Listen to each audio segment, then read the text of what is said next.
നമസ്തേ. രാജ്യം രാജ്യാന്തരത്തിലേക്ക് സ്വാഗതം. ഞാൻ നിഖിൽകുമാർ. ആദ്യം നോക്കാം പ്രധാന തലക്കെട്ട്.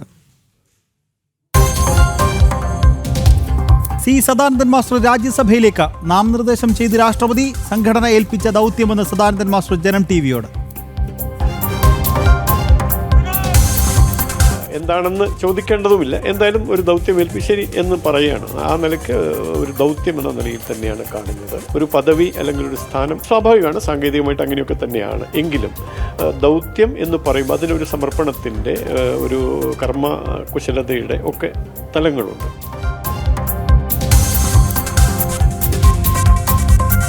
സദാനന്ദൻ മാസ്റ്റർ ആത്മധൈര്യത്തിന്റെ പ്രതിരൂപമെന്ന് പ്രധാനമന്ത്രി നരേന്ദ്രമോദി. രാജ്യസഭാംഗത്വം സ്വാഗതം ചെയ്ത് കേന്ദ്രമന്ത്രി ജോർജ് കുര്യൻ.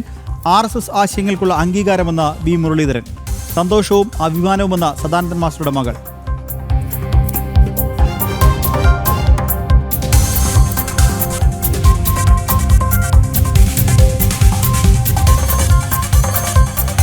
ട്രെയിനുകളിലെല്ലാം CCTV ക്യാമറകൾ വരുന്നു. 74,000 കോച്ചുകളിലും 15,000 എഞ്ചിനുകളിലും സ്ഥാപിക്കുമെന്ന് റെയിൽവേ.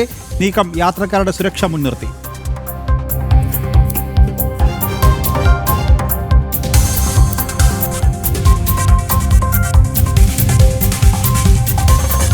ബീഹാർ വോട്ടർ പട്ടികയിൽ തെരഞ്ഞെടുപ്പ് കമ്മീഷന്റെ ശുദ്ധികലശം. കണക്കെടുപ്പിൽ ഞെട്ടിക്കുന്ന വിവരങ്ങൾ. പട്ടികയിൽ ബംഗ്ലാദേശികളടക്കം അനധികൃത കുടിയേറ്റക്കാരുടെ കടന്നുകയറ്റം.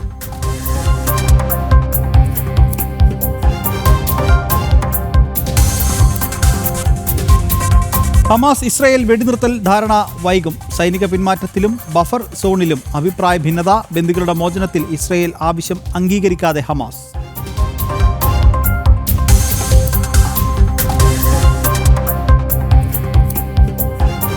ലോർഡ്സിൽ പിടിമുറുക്കി ഇന്ത്യ. രണ്ടാം ഇന്നിംഗ്സിൽ 87 റൺസിനിടെ ഇംഗ്ലണ്ടിന് 4 വിക്കറ്റ് നഷ്ടം. സാക് ക്രോലിയും ഡക്കറ്റും പോപ്പും ബ്രൂക്കും പുറത്ത്. സിറാജിന് 2 വിക്കറ്റ്.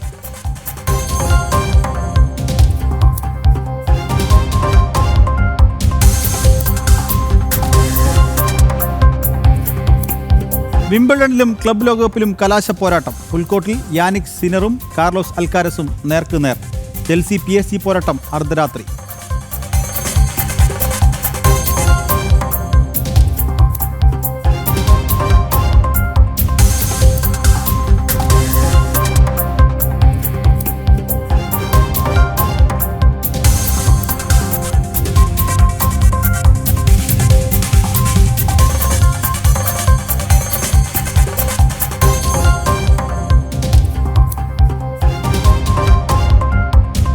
വിശദമായ വാർത്തകളിലേക്ക്. CPM അക്രമ രാഷ്ട്രീയത്തിനെതിരായ മുന്നണി പോരാളി സി സദാനന്ദൻ മാസ്റ്റർ രാജ്യസഭയിലേക്ക്. സി സദാനന്ദൻ മാസ്റ്ററെ രാജ്യസഭയിലേക്ക് രാഷ്ട്രപതി നാമനിർദ്ദേശം ചെയ്തു. അധ്യാപകൻ, സാമൂഹിക പ്രവർത്തകൻ, വിദ്യാഭ്യാസ വിചക്ഷണൻ എന്നീ പട്ടികയിൽ ഉൾപ്പെടുത്തിയാണ് നോമിനേഷൻ. സദാനന്ദൻ മാസ്റ്റർക്കൊപ്പം 3 പേർ കൂടി രാജ്യസഭയിലേക്ക് നാമനിർദ്ദേശം ചെയ്യപ്പെട്ടു. രാഷ്ട്രീയമായി എതിർചേരിയിലായതിൻ്റെ പേരിൽ ഒരു മനുഷ്യൻ്റെ 2 കാലുകളും വെട്ടിമാറ്റുക. 3 പതിറ്റാണ്ട് കാലം കൃത്രിമക്കാലുകളുമായി അതേ പ്രത്യയശാസ്ത്രത്തിൽ ഉറച്ച് അക്രമ രാഷ്ട്രീയത്തിനെതിരായ മുന്നണി പോരാളിയായി മാറുക. തലകുനിക്കാത്ത ആ പോരാട്ട വീര്യത്തിന് ഒടുവിൽ കിട്ടിയ ആദരവാണ് രാജ്യസഭാ അംഗത്വം. അധ്യാപകൻ, സാമൂഹിക പ്രവർത്തകൻ, വിദ്യാഭ്യാസ വിചക്ഷണൻ എന്നീ പട്ടികയിൽ ഉൾപ്പെടുത്തിയാണ് സി സദാനന്ദൻ മാസ്റ്ററുടെ നോമിനേഷൻ. പാർലമെന്റ് സെഷൻ തുടങ്ങാനിരിക്കെ 4 പേരെയാണ് രാഷ്ട്രപതി നോമിനേറ്റ് ചെയ്തത്. മുംബൈ ഭീകരാക്രമണ കേസടക്കം വാദിച്ച മുതിർന്ന അഭിഭാഷകൻ ഉജ്വൽ നിഗം, ചരിത്രകാരി മീനാക്ഷി ജെയിൻ, മുൻ വിദേശകാര്യ സെക്രട്ടറി ഹർഷവർദ്ധൻ ശൃംഗ്ല എന്നിവരാണ് പട്ടികയിൽ ഇടം നേടിയ മറ്റുള്ളവർ. അതേസമയം സദാനന്ദൻ മാസ്റ്ററുടെ രാജ്യസഭാംഗത്വം സ്വാഗതം ചെയ്ത് പ്രധാനമന്ത്രി അടക്കം രംഗത്തെത്തി. സദാനന്ദൻ മാസ്റ്ററുടെ ജീവിതം ധൈര്യത്തിൻ്റെയും അനീതിക്ക് മുന്നിൽ കീഴടങ്ങാത്ത മനോഭാവത്തിൻ്റെയും മാതൃകയാണെന്ന് പ്രധാനമന്ത്രി അഭിപ്രായപ്പെട്ടു. അക്രമത്തിനും ഭീഷണിക്കും മാസ്റ്ററുടെ ആവേശത്തെ തടയാനാകില്ലെന്നും നരേന്ദ്രമോദി കൂട്ടിച്ചേർത്തു. BJP ദേശീയ സംഘടനാ സെക്രട്ടറി BL സന്തോഷ്, അമിത് മാളവ്യ, തേജസ്വി സൂര്യ തുടങ്ങി നിരവധി പ്രമുഖർ അഭിവാദ്യങ്ങൾ അർപ്പിച്ച് രംഗത്തെത്തിയിട്ടുണ്ട്. കേരളത്തിലെ അക്രമ രാഷ്ട്രീയം ദേശീയ തലത്തിൽ ചർച്ചയാകാൻ സി സദാനന്ദൻ മാസ്റ്ററുടെ കടന്നുവരവ് കാരണമാകുമെന്നാണ് വിലയിരുത്തൽ. എസ് ശ്രീകാന്ത്, ജനം, ഡൽഹി. രാജ്യസഭാ എം പി സ്ഥാനം ഒരു നിയോഗമാണെന്ന് സദാനന്ദൻ മാസ്റ്റർ. പ്രധാനമന്ത്രിയാണ് നേരിട്ട് വിളിച്ച് പുതിയ ചുമതലയെക്കുറിച്ച് സൂചന തന്നത്. ഒരു ദൗത്യം ഏൽപ്പിക്കുന്നുവെന്നും അത് സന്തോഷത്തോടെ ചെയ്യണമെന്നും അദ്ദേഹം പറഞ്ഞു. അതുകൊണ്ട് തന്നെ സമർപ്പണത്തോടെയാണ് ഇത് സ്വീകരിക്കുന്നതെന്നും സദാനന്ദൻ മാസ്റ്റർ പറഞ്ഞു. ജനം ടിവിക്ക് നൽകിയ പ്രത്യേക അഭിമുഖത്തിലാണ് സദാനന്ദൻ മാസ്റ്റർ ഇക്കാര്യം വെളിപ്പെടുത്തിയത്.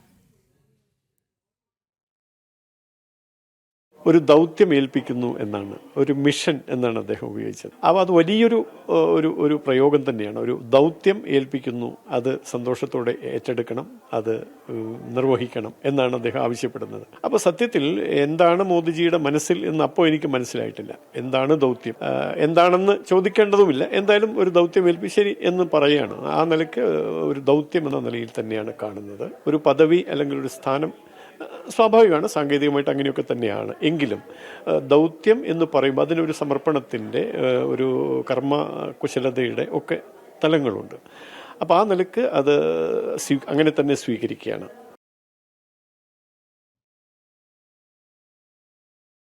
രാജ്യസഭാംഗമായി തിരഞ്ഞെടുക്കപ്പെട്ട സി സദാനന്ദൻ മാസ്റ്ററെ അഭിനന്ദിച്ച പ്രധാനമന്ത്രി ആത്മധൈര്യത്തിന്റെ പ്രതിരൂപമാണ് അദ്ദേഹമെന്ന് നരേന്ദ്രമോദി എക്സിൽ കുറിച്ചു. അനീതിക്കെതിരെ പോരാടിയ മനുഷ്യനാണ് അദ്ദേഹം. അക്രമത്തിനും ഭീഷണിക്കും അദ്ദേഹത്തിന്റെ ആദർശത്തെ കുലുക്കാൻ ആവില്ലെന്നും പ്രധാനമന്ത്രി കൂട്ടിച്ചേർത്തു.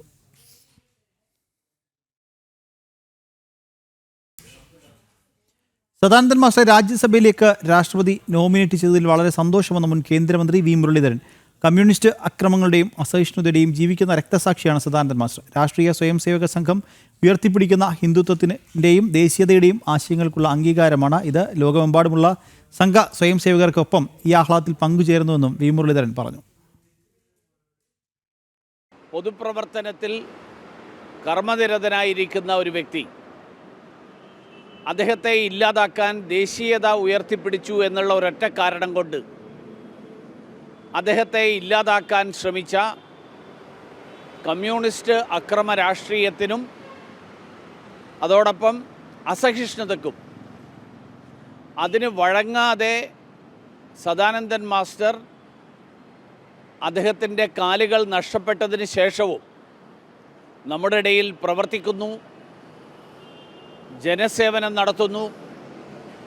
രാഷ്ട്രീയ സ്വയംസേവക സംഘം ഉയർത്തിപ്പിടിക്കുന്ന ഹിന്ദുത്വത്തിൻ്റെയും ദേശീയതയുടെയും ആശയങ്ങൾ, ആ ആശയങ്ങൾക്കുള്ള അംഗീകാരം കൂടിയാണ് രാഷ്ട്രപതി നൽകിയിട്ടുള്ള ഈ നോമിനേഷൻ എന്നാണ് ഞാൻ കരുതുന്നത്. സദാനന്ദൻ മാസ്റ്ററെ രാജ്യസഭയിലേക്ക് നാമനിർദ്ദേശം ചെയ്തതിനെ സ്വാഗതം ചെയ്യുന്നുവെന്ന് കേന്ദ്രമന്ത്രി ജോർജ് കുര്യൻ. കേരളത്തിലെ BJP അടിച്ചമർത്തപ്പെടുന്നത് എങ്ങനെയെന്നത് രാജ്യം ചർച്ച ചെയ്യും. രാജ്യവും സർക്കാരും ജനങ്ങൾക്ക് കൂടെയുണ്ട് എന്നാണ് അദ്ദേഹത്തിൻ്റെ നോമിനേഷനിലൂടെ വ്യക്തമാകുന്നതെന്നും കേന്ദ്രമന്ത്രി തൃശ്ശൂരിൽ പ്രതികരിച്ചു. സി സദാനന്ദൻ മാഷ് അദ്ദേഹത്തെ രാജ്യസഭയിലേക്ക് നോമിനേറ്റ് ചെയ്തത് തീർച്ചയായിട്ടും വളരെ സ്വാഗതാർഹമായിട്ടുള്ള കാര്യമാണ്. കേരള രാഷ്ട്രീയത്തിലെ BJPയുടെ സാധാരണ പ്രവർത്തകർ എങ്ങനെയാണ് അതിജീവിക്കുന്നത് എന്നുള്ളതിൻ്റെ ഒരു ഉദാഹരണമാണ് സദാനന്ദൻ മാഷ്. പുതിയ ചുമതലയിൽ സന്തോഷവും അഭിമാനവുമെന്ന് സദാനന്ദൻ മാസ്റ്ററുടെ മകൾ യമുന ഭാരതി. പ്രധാനമന്ത്രി അച്ഛനെ വിളിച്ചിരുന്നു. തകർക്കാൻ ശ്രമിച്ചപ്പോൾ തളരാതെ ആദർശത്തിനായി പ്രവർത്തിച്ചയാളാണ് തൻ്റെ അച്ഛനെന്നും യമുന ഭാരതി തിരുവനന്തപുരത്ത് ജനം TVയോട് പ്രതികരിച്ചു. അതിലേറെ അഭിമാനമുള്ളൊരു നിമിഷമാണ് നമുക്കെല്ലാവർക്കും. നമ്മുടെ ഫാമിലിക്ക് മാത്രമല്ല, അച്ഛനെ സ്നേഹിക്കുന്ന അല്ലെങ്കിൽ ഈ ഒരു ആദർശത്തിൽ അടിയുറച്ച് വിശ്വസിക്കുന്ന ഒരുപാട് ആയിരക്കണക്കിന് വരുന്ന നമ്മുടെ സഹോദരന്മാരും സഹോദരികളും എല്ലാവരും ഒരുപോലെ അഭിമാനത്തോടെ ഈ ഒരു നിമിഷത്തെ സ്വീകരിക്കുന്നു എന്ന് കാണുമ്പോൾ തന്നെ ഒരുപാട് സന്തോഷമുണ്ട്. 2 ദിവസം മുന്നേ പ്രധാനമന്ത്രി വിളിച്ചിട്ടുണ്ടായിരുന്നു അച്ഛനെ. അപ്പോൾ ഇതുപോലൊരു ദൗത്യം ഏൽപ്പിക്കുകയാണ് എന്ന് അച്ഛനടുത്ത് പറഞ്ഞു. പക്ഷേ അത് എന്താണെന്ന് പറഞ്ഞില്ല, അത് രഹസ്യമാക്കി വെച്ചാൽ മതി എന്നും പറഞ്ഞിട്ടുണ്ടായിരുന്നു. അപ്പോൾ ഇന്ന് രാവിലെയാണ് അത് കൺഫർമേഷനായിട്ട് എന്താണ് ആ ഒരു ഡ്യൂട്ടി എന്നുള്ള കാര്യം അറിഞ്ഞത്. പറഞ്ഞപ്പോൾ തീർച്ചയായിട്ടും വളരെയധികം എക്സൈറ്റഡ് ആയിരുന്നു. രാജ്യത്തെ ട്രെയിനുകളിൽ CCTV ക്യാമറകൾ സ്ഥാപിക്കാൻ തീരുമാനം. 74,000 കോച്ചുകളിലും 15,000 എഞ്ചിനുകളിലും CCTV സ്ഥാപിക്കും. യാത്രക്കാരുടെ സുരക്ഷ മുൻനിർത്തിയാണ് നീക്കം. പരീക്ഷണാർത്ഥം നടപ്പാക്കിയ പദ്ധതി പ്രയോജനകരമെന്ന് കണ്ടതിനെ തുടർന്നാണ് റെയിൽവേയുടെ തീരുമാനം. വിവരങ്ങളുമായി R. രാജീവ് ചേരുന്നുണ്ട്. രാജീവ്, വിശദാംശങ്ങൾ.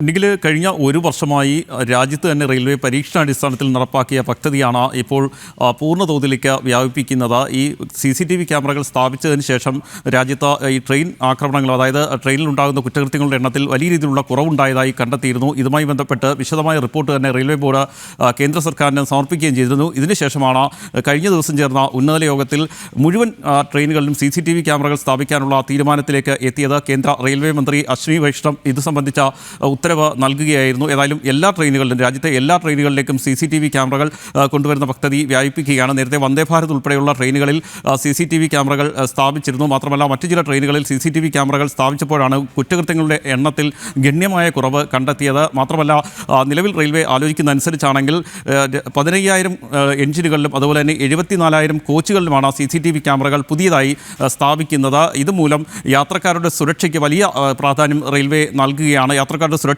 ഉറപ്പുവരുത്താൻ ആവശ്യമായ എല്ലാ ക്രമീകരണങ്ങളുമാണ് റെയിൽവേ ഇതിലൂടെ ലക്ഷ്യമിടുന്നത്. മാത്രമല്ല ഈ ട്രെയിനുകൾക്ക് നേരെ ആക്രമണങ്ങൾ രാജ്യത്ത് പല ഭാഗത്തും റിപ്പോർട്ട് ചെയ്യുന്ന സാഹചര്യമുണ്ട്. ഇത്തരത്തിൽ CCTV ക്യാമറകൾ സ്ഥാപിക്കുന്നതിലൂടെ ഈ ആക്രമണം നടത്തുന്നവരെ കണ്ടെത്താനും കഴിയുമെന്നാണ് റെയിൽവേ വ്യക്തമാക്കുന്നത്. നിലവിലെ സ്ഥിതി അനുസരിച്ചാണെങ്കിൽ കോച്ചുകളിൽ 4 ക്യാമറകൾ സ്ഥാപിക്കും. യാത്രക്കാരുടെ സൗകര്യം കൂടി പരിഗണിച്ചുകൊണ്ട് ഡോറുകൾക്ക് സമീപമാണ് CCTV ക്യാമറകൾ സ്ഥാപിക്കുന്നത്. എഞ്ചിനുകളിൽ 6 ക്യാമറകളാണ് സ്ഥാപിക്കുക. അതുപോലെ തന്നെ ലോക്കോ പൈലറ്റുമാരുടെ ശബ്ദം ഉൾപ്പെടെ രേഖപ്പെടുത്തുന്ന രീതിയിലാണ് CCTV ക്യാമറകൾ സ്ഥാപിക്കുന്നത്. കൃത്യമായ സുരക്ഷാ മുൻകരുതലുകൾ സ്വീകരിച്ചുകൊണ്ട് തന്നെ CCTV ക്യാമറകൾ സ്ഥാപിക്കാനുള്ള നിർദ്ദേശമാണ് നൽകിയിരിക്കുന്നത്. 360 ഡിഗ്രി കവറേജിലുള്ള ക്യാമറകൾ പ്രവർത്തിക്കുന്നത് AI സംവിധാനത്തോടു കൂടിയാണ്. അതുകൊണ്ട് തന്നെ 100 കിലോമീറ്റർ വരെ വേഗതയിൽ സഞ്ചരിച്ചാൽ പോലും ട്രെയിനുകളിലെ ദൃശ്യങ്ങൾ വളരെ കൃത്യമായി ലഭിക്കുന്ന രീതിയിലാണ് CCTV ക്യാമറകൾ സ്ഥാപിക്കുന്നത്. ഉടൻ തന്നെ ഈ CCTV ക്യാമറകൾ സ്ഥാപിക്കുന്ന പദ്ധതി ആരംഭിക്കാനാണ് റെയിൽവേയുടെ തീരുമാനം. നിഖിൽ. ശരി രാജീവ്. ബീഹാറിൽ വോട്ടർ പട്ടികയുമായി ബന്ധപ്പെട്ട ശുദ്ധികലശം ആരംഭിച്ച് തെരഞ്ഞെടുപ്പ് കമ്മീഷൻ. വോട്ടർ പട്ടിക പരിഷ്കരണത്തിന്റെ ഭാഗമായി നടന്ന കണക്കെടുപ്പിൽ ഞെട്ടിക്കുന്ന വിവരങ്ങളാണ് ബീഹാറിൽ നിന്നും വരുന്നത്. വീടുകൾ കേന്ദ്രീകരിച്ചുള്ള വോട്ടർ പട്ടിക പരിശോധനയിൽ ബംഗ്ലാദേശിൽ നിന്ന് അടക്കമുള്ള അനധികൃത കുടിയേറ്റക്കാരെ വൻതോതിൽ കണ്ടെത്തിയതായി കമ്മീഷൻ വ്യക്തമാക്കുന്നു. 77,000-ലധികം ബൂത്ത് ലെവൽ ഓഫീസർമാരും സർക്കാർ ഉദ്യോഗസ്ഥരും രാഷ്ട്രീയ പാർട്ടി പ്രവർത്തകരും ചേർന്ന് 7.8 കോടി വോട്ടർമാരുടെ വിശദാംശങ്ങളാണ് പരിശോധിക്കുന്നത്. ഇതുവരെ നടത്തിയ പരിശോധനയിൽ വൻതോതിൽ അനധികൃത കുടിയേറ്റക്കാരെ കണ്ടെത്തിയതായി തെരഞ്ഞെടുപ്പ് കമ്മീഷൻ വൃത്തങ്ങൾ ചൂണ്ടിക്കാട്ടി. നേപ്പാൾ, ബംഗ്ലാദേശ്, മ്യാൻമാർ എന്നിവിടങ്ങളിൽ നിന്നുള്ള പൗരന്മാരാണ് അനധികൃതമായി വോട്ടർ പട്ടികയിൽ ഇടം പിടിച്ചിട്ടുള്ളത്. 2025 സെപ്റ്റംബർ 30 പ്രസിദ്ധീകരിക്കുന്ന അന്തിമ വോട്ടർ പട്ടികയിൽ അനധികൃത വോട്ടർമാരെ നീക്കം ചെയ്യും. 22 വർഷത്തിന് ശേഷം ബീഹാറിൽ ആദ്യമായാണ് വിപുലമായ വോട്ടർ പട്ടിക പുനഃപരിശോധന നടക്കുന്നത്. നടപടികൾ ജൂലൈ 26 വരെ തുടരും. വോട്ടർ പട്ടികയിൽ ഇന്ത്യൻ പൗരന്മാർ മാത്രമുണ്ടാകാൻ വേണ്ടിയാണ് ശ്രമമെന്നും വോട്ടർമാർ പൗരത്വം തെളിയിക്കുന്ന രേഖകൾ നിർബന്ധമായും സമർപ്പിക്കണമെന്നും തെരഞ്ഞെടുപ്പ് കമ്മീഷൻ നിർദ്ദേശിച്ചു. ബീഹാറിന് ശേഷം തെരഞ്ഞെടുപ്പുകൾ നടക്കുന്ന പശ്ചിമ ബംഗാൾ, അസം, കേരളം, തമിഴ്നാട്, പുതുച്ചേരി എന്നിവിടങ്ങളിലും ഇതേ നടപടികൾ തെരഞ്ഞെടുപ്പ് കമ്മീഷൻ പ്രഖ്യാപിച്ചിട്ടുണ്ട്. എസ് ശ്രീകാന്ത്, ജനം, ഡൽഹി. ഈ വാർത്തല വിവരങ്ങളുമായി ഡൽഹിയിൽ നിന്നും ശ്രീകാന്ത് ചേരുന്നുണ്ട്. ശ്രീകാന്ത്, ഈ ഒരു കണക്കെടുപ്പിൽ ഞെട്ടിക്കുന്ന വിവരങ്ങൾ തന്നെയാണ് പുറത്തു വന്നിട്ടുള്ളത് അല്ലേ?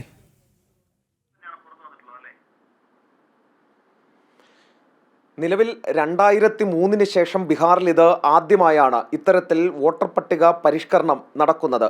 ഏതാണ്ട് 77,000-ലധികം ബൂത്ത് ലെവൽ ഓഫീസർമാരും സർക്കാർ ഉദ്യോഗസ്ഥരും രാഷ്ട്രീയ പാർട്ടി പ്രവർത്തകരും ചേർന്നാണ് 7.8 കോടി വോട്ടർമാരുടെ വിശദാംശങ്ങൾ പരിശോധിക്കുന്നത്. ഇപ്പോൾ അതിൻ്റെ പ്രാഥമിക പരിശോധനകൾ മുന്നോട്ട് പോകവേ 1-2 ദിവസമൊക്കെ ആയിട്ടുള്ളൂ. അത് മുന്നോട്ട് പോകവേ ഞെട്ടിക്കുന്ന വിവരങ്ങളാണ് പുറത്തു വരുന്നത്. കാരണം ബംഗ്ലാദേശ്, മ്യാൻമാർ, നേപ്പാൾ തുടങ്ങിയ രാജ്യങ്ങളിൽ നിന്നുള്ള അനധികൃത കുടിയേറ്റക്കാർ വോട്ടർ പട്ടികയിൽ ഇടം നേടിയിരിക്കുന്നു എന്നാണ് തെരഞ്ഞെടുപ്പ് കമ്മീഷൻ വൃത്തങ്ങൾ വ്യക്തമാക്കുന്നത്. വൻതോതിൽ ഇവർ കടന്നുകൂടിയിട്ടുണ്ട് എന്നുള്ളത് തെരഞ്ഞെടുപ്പ് കമ്മീഷൻ ചൂണ്ടിക്കാട്ടുന്നു. 2025 സെപ്റ്റംബർ 30 അന്തിമ വോട്ടർ പട്ടിക പ്രസിദ്ധീകരിക്കണം. ആ ഘട്ടത്തിൽ ഇവരെ ആരെയും തന്നെ വോട്ടർ പട്ടികയിൽ ഉണ്ടാകില്ല, ഇവരാരും തന്നെ ഉണ്ടാകില്ല എന്നാണ് തെരഞ്ഞെടുപ്പ് കമ്മീഷൻ പറയുന്നത്. 22 വർഷത്തിന് ശേഷമാണ് നിലവിലിപ്പോൾ ബീഹാറിൽ ഇങ്ങനെയൊരു കണക്കെടുപ്പ്, വോട്ടർ പട്ടിക പരിഷ്കരണം നടക്കുന്നത്. നടപടികൾ ജൂലൈ 26 വരെ തുടരും എന്നും പറയുന്നുണ്ട്. ഇന്ത്യൻ പൗരന്മാർ മാത്രം വോട്ടർ പട്ടികയിൽ ഇടം നേടാൻ വേണ്ടിയാണ് നടപടി എന്നാണ് നിലവിലിപ്പോൾ വ്യക്തമാക്കുന്നത് തെരഞ്ഞെടുപ്പ് കമ്മീഷൻ. ബീഹാറിന് ശേഷം തെരഞ്ഞെടുപ്പുകൾ നടക്കാൻ പോകുന്ന പശ്ചിമ ബംഗാൾ, അസം, കേരളം, തമിഴ്നാട്, പുതുച്ചേരി എന്നിവിടങ്ങളിലും ഇതേ നടപടികൾ പ്രഖ്യാപിച്ചിട്ടുണ്ട്. അതായത് മഞ്ഞുമലയുടെ ഒരറ്റം മാത്രമേ നമ്മളിപ്പോൾ കണ്ടിട്ടുള്ളൂ. അത് ബംഗാളിലേക്കും അസമിലേക്കും ഒക്കെ വരുമ്പോൾ ഇതിനപ്പുറം വളരെ ഞെട്ടിക്കുന്ന കണക്കുകളായിരിക്കും പുറത്തു വരാൻ പോകുന്നത് എന്നാണ് ഇപ്പോൾ തെരഞ്ഞെടുപ്പ് കമ്മീഷന്റെ നടപടികളിൽ നിന്നും വ്യക്തമാകുന്നത്. ശ്രീകാന്ത് അത് തന്നെയാണ്. അതായത് ശ്രീകാന്ത് പറഞ്ഞതുപോലെ ഇനി ബംഗാളിലടക്കം തെരഞ്ഞെടുപ്പ് വരാനുണ്ട്. അവിടെയൊക്കെയും ഈ വോട്ടർ പട്ടിക കേന്ദ്രീകരിച്ച് ഇത്തരത്തിലുള്ള അന്വേഷണത്തിൽ വലിയ കണക്കുകൾ തന്നെ പുറത്തു വരാനുള്ള സാധ്യതയുണ്ട്. അതിനനുസരിച്ചുള്ള നടപടികൾ എന്തായാലും ഈ തെരഞ്ഞെടുപ്പ് കമ്മീഷന്റെ ഭാഗത്തു നിന്നുണ്ടാകും അല്ലേ?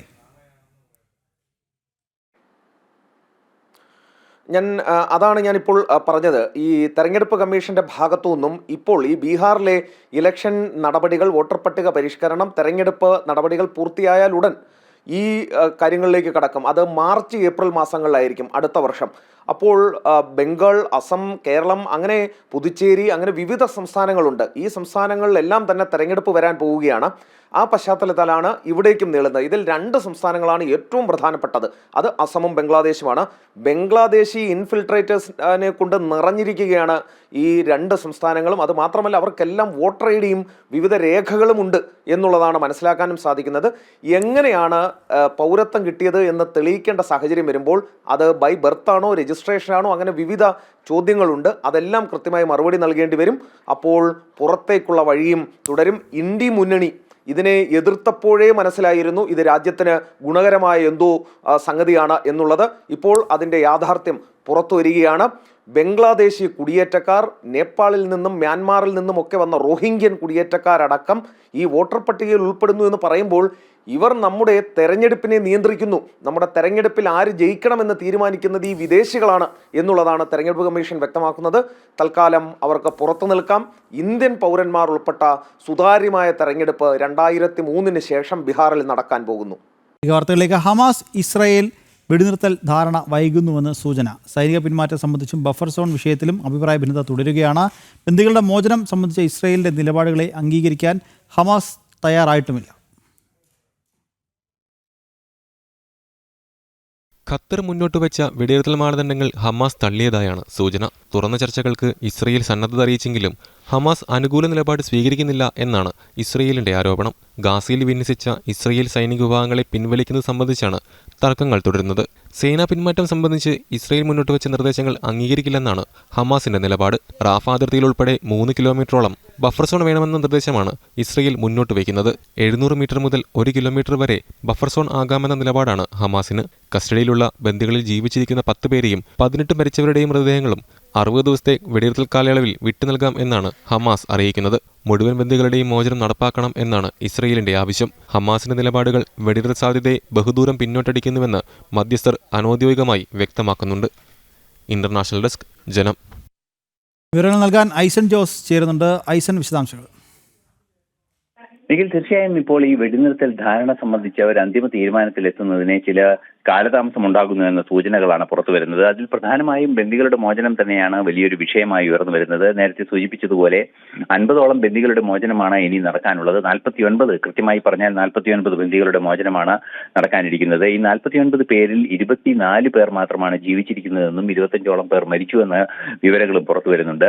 ഈ മരിച്ചവരുടെ മുഴുവൻ മൃതദേഹങ്ങളും വിട്ടുകൊടുക്കുകയും അതുപോലെ തന്നെ ജീവിച്ചിരിക്കുന്നവരെ മോചിപ്പിക്കുകയും ചെയ്യുക എന്ന കൃത്യമായ നിലപാടാണ് ഹമാസിന്റെ ഭാഗത്തു നിന്നുണ്ടാകേണ്ടതെന്ന നിലപാടാണ് ഇസ്രായേലിന്റെ ഭാഗത്തു നിന്നുണ്ടായിരിക്കുന്നത്. പക്ഷേ ഇക്കാര്യത്തിൽ ഒരു അനുകൂല നിലപാടല്ല ഹമാസ് സ്വീകരിക്കുന്നത് എന്നതാണ് ഏറെ ഗൗരവമേറിയ ഒരു വിഷയം. 18 മൃതദേഹങ്ങൾ വിട്ടുകൊടുക്കാനും 10 ബന്ദികളുടെ മോചനം സാധ്യമാക്കാനും ഈ 60 ദിവസത്തെ വെടിനിർത്തൽ കാലയളവിൽ തയ്യാറാണ് എന്നാണ് ഹമാസ് ഇപ്പോൾ അറിയിച്ചിരിക്കുന്നത്. എന്നാൽ അത് സ്വീകാര്യമല്ല എന്ന നിലപാടാണ് ഇസ്രായേൽ മുന്നോട്ട് വയ്ക്കുന്നത്. ഇതൊരു സങ്കീർണാവസ്ഥയിലേക്ക് നീങ്ങുന്നതെന്ന് തന്നെയാണ് മനസ്സിലാക്കാൻ സാധിക്കുന്നത്. മറ്റൊരു സുപ്രധാന വിഷയം നേരത്തെ പറഞ്ഞതുപോലെ ഗാസയിലെ വിവിധ ഇടങ്ങളിലെ സേനാ പിന്മാറ്റം സംബന്ധിച്ചാണ്. വിവിധ ഇടങ്ങളിൽ, അതായത് വടക്കൻ ഗാസയിലും മധ്യ ഗാസയിലും എല്ലാം തന്നെ വൻതോതിൽ സേനാ വിന്യാസം ഇസ്രായേലിന്റെ ഭാഗത്തു നിന്നുണ്ടായിട്ടുണ്ട്. ആ ഇസ്രായേലിന്റെ സേന വിന്യസിക്കപ്പെട്ടത് പിൻവലിക്കുന്നത് സംബന്ധിച്ചുള്ള നടപടികൾ സ്വീകരിക്കണമെന്ന ഹമാസിന്റെ ആവശ്യമുണ്ട്. എന്നാൽ ഇക്കാര്യത്തിൽ ഒരു അന്തിമ തീരുമാനം എടുക്കേണ്ടതുണ്ടെന്നും മാത്രമല്ല റഫ അതിർത്തിയിൽ ഉൾപ്പെടെ 3 കിലോമീറ്ററോളം ബഫർ സോൺ, അതായത് അതിർത്തികൾക്ക് അപ്പുറത്തും ഇപ്പുറത്തും 3 കിലോമീറ്റർ ബഫർ സോൺ വേണമെന്നൊരു നിലപാട് ഇസ്രായേൽ മുന്നോട്ട് വയ്ക്കുകയും ചെയ്തിരുന്നു.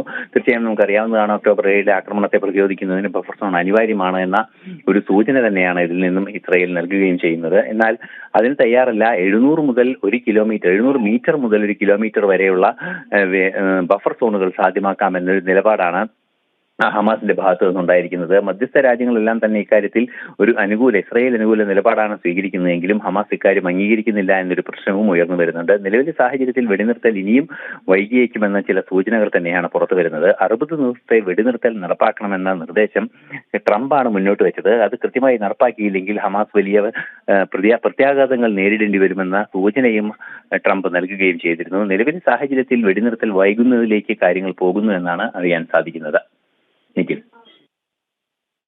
ശരി ഐസം, ഈ വാർത്താ ബുള്ളറ്റിൻ ഇവിടെ പൂർണ്ണമാകുന്നു. നമസ്തേ.